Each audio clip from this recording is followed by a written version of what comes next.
Our next speaker has a long-term addiction to travel in wild, cold places, Greenland, Iceland, Lapland, Balconen, which she has funded through her legal career in media and government. These days she chills out with yoga while teaching and researching a PhD, all at the same time, which is quite impressive. From the Institute for Governance and Policy Analysis, please welcome Jenny Duxbury.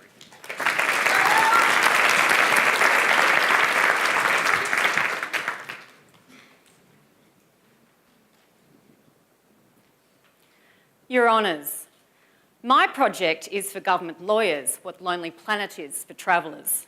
It's a guidebook through different political terrains with maps of their role choices.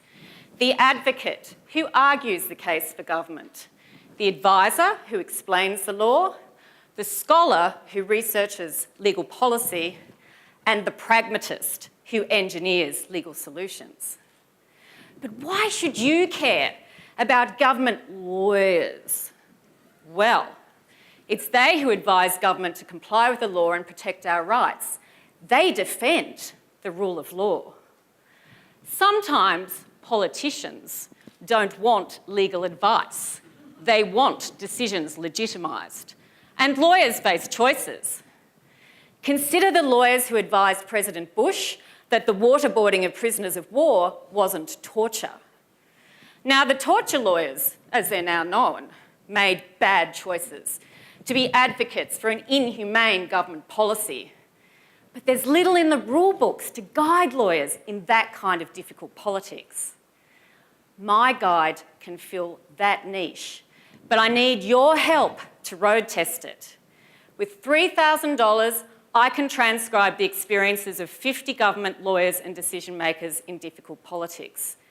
With these insights, we can make this guide a legal bestseller and help protect the rule of law. Your Honours, award your funds to a government lawyer's guidebook. I rest my case.